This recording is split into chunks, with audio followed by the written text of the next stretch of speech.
کچھ برس پہلے اوائل سرما کی ایک سے پہر گہرے بادل گھر کر آئے اور پھر ایسی برکھا برسی کے جل تھل ایک ہو گئے۔ اب تو خیر دل و دماغ پر ایک مسلسل اداسی طاری رہتی ہے۔ دن گزرتے جا رہے ہیں، ہم چلے۔ چند سال پہلے جمہوریت کے شکستہ حال تجربے کی ایک دہائی مکمل ہوئی تو ایسی صورت نہیں تھی۔ گرما کی صبحوں میں بھیڑوں کی سمپورن سبتک اور سرما کی شاموں میں امید کے دیے لیو دیتے تھے۔ دل کی ویرانی کے لیے داخلی اسباب لازم نہیں ہوتے اور یہ بھی ضروری نہیں کہ خارج کی رائیگانی کو اس کیفیت میں دخل ہو۔ عمر کا ابن رواں آواز دیے بغیر یوں آگے بڑھتا ہے کہ ایک کے بعد دوسری منزل کی خبر نہیں ہوتی۔ اس روز بارہ نے ایسا رنگ جمایا کہ خاکسار سرخوشی کے عالم میں باہر نکل آیا۔ کیا دیکھا کہ ایک ٹہنی پر فاختہ نے گھونسلہ بنا رکھا تھا، انڈوں سے بچے نکل آئے تھے، اگرچہ ایسے کمزور تھے کہ مینہ کی زوردار بوچھار میں اپنی حفاظت نہیں کر سکتے تھے۔ فاختہ نے اپنے پر بچوں پر پیر پھیلا رکھے تھے اور بارش کا زور ٹوٹنے تک وہیں ساکت بیٹھی رہی۔ بالاخر سب بچے طوفان سے بچ نکلے۔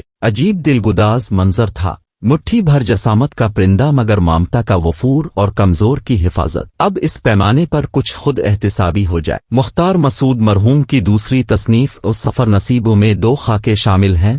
سلاست بیاں کے ایسے شفاف چشمے کے نگاہ تہ تک اتر جاتی ہے۔ ڈاکٹر فضل الرحمان والے خاکے میں دو جملے ایسے ہیں گویا آئندہ نسلوں کو اذن پرواز دیا گیا ہے۔ پختہ فکر فضل الرحمان نوجوان مختار مسعود کو نصیحت کرتے ہیں، پرانی دنیا کے کھنڈرات کی سیر کرو اور نئی دنیا کی تعمیر میں حصہ لو۔ یہ اتفاق تو خوش نصیب نسلوں کو میسر آتا ہے۔ مختار مسعود اپنی ذات کی حد تک اس آزمائش پر پورا اترے، لیکن افسوس کہ ڈاکٹر فضل الرحمان کی مخاطب نسل کو متروکہ املاک کا تپ محرقہ، ذاتی مفاد کا ہوکا اور آزادی کے تقاضوں سے بے خبری کا پالا مار گیا۔ درویش کی رائے میں ہر نسل کو اپنے رسواد حیات میں تعمیر و تخلیق کا ایک موقع ضرور ملتا ہے۔ گزشتہ صدی کے اواخر میں ہماری نسل کو بھی موسم گل کی نوید ملی تھی، مگر ہم فہم اور کردار میں بالشتیے ثابت ہوئے۔ رفتگاں کے جام سفال چکنا چور کر دیے، اقدار کی محل سرا منہدم کر دی۔ انفرادی کردار اجتماعی بندوبست کے در و بست سے متعین ہوتا ہے۔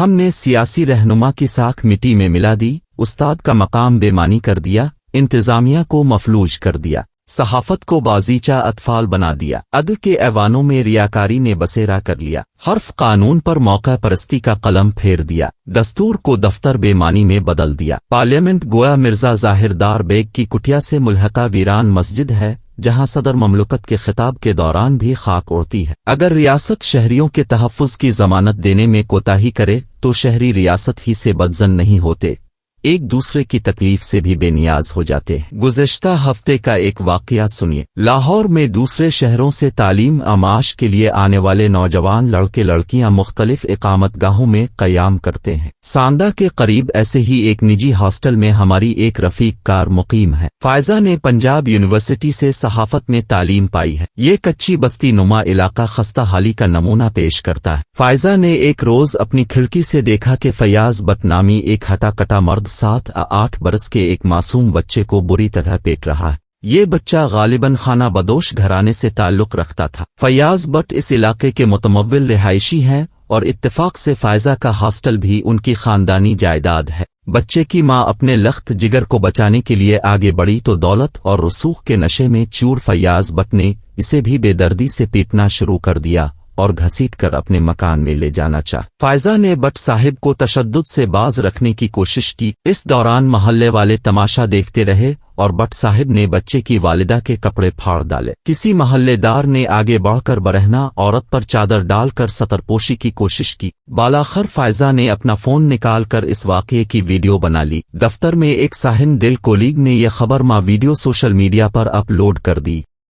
یہ خبر صوبائی وزیر داخلہ ہاشم ڈوگر تک پہنچی تو انہوں نے CCPO لاہور کو مطلع کیا۔ پولیس جائے وقوع پر پہنچی تو بٹ صاحب کو گمان تک نہیں تھا کہ کسی خاتون کو بے لباس کرنے کے سنگین جرم کی سزا موت ہے۔ بٹ صاحب گرفتار ہوئے تو ان کے اہل خانہ نے ہاسٹل کی انچارج صاحبہ سے رابطہ کیا، جنہوں نے فائزہ کو ڈرانے دھمکانے کی پوری کوشش کی۔ رات بھر اسے دھمکی آمیز فون آتے رہے۔ عدم تحفظ کے باعث فائزہ ہاسٹل واپس نہیں جا سکتی تھی۔ اگلے روز صحافی دوستوں کے رابطہ کرنے پر متعلقہ پولیس افسر نے ذمہ داری کا ثبوت دیا۔ بٹ صاحب اب رہا ہو چکے ہیں۔ فائزہ اپنی نیکی کی پاداش میں بے گھر ہو چکی ہے۔ خانہ زنا بدوش عورت اور اس کے بچے کے بارے میں کوئی اطلاع نہیں۔ غور فرمائیے، ایک بے سہارا عورت اور اس کے بچے پر تشدد ہوتا دیکھ کر ایک نوجوان بچی کے سوا کسی محلے دار کو ظالم کا ہاتھ پکڑنے کی توفیق نہیں ہوئی، جبکہ ایک اکیلی نوجوان لڑکی نے خطرہ مول لے کر مظلوم عورت کی مدد کی۔ بے شک ہمارے معاشرے کی غیرت کمزوروں بالخصوص عورتوں پر ظلم کرنے اور جرگے بٹھانے تک محدود ہے۔ اگر مظلوم کا ساتھ دینا بہادری ہے تو ہماری بیشتر بیٹیاں مردوں کے مقابلے میں کہیں زیادہ بہادر اور غیرت مند ہیں۔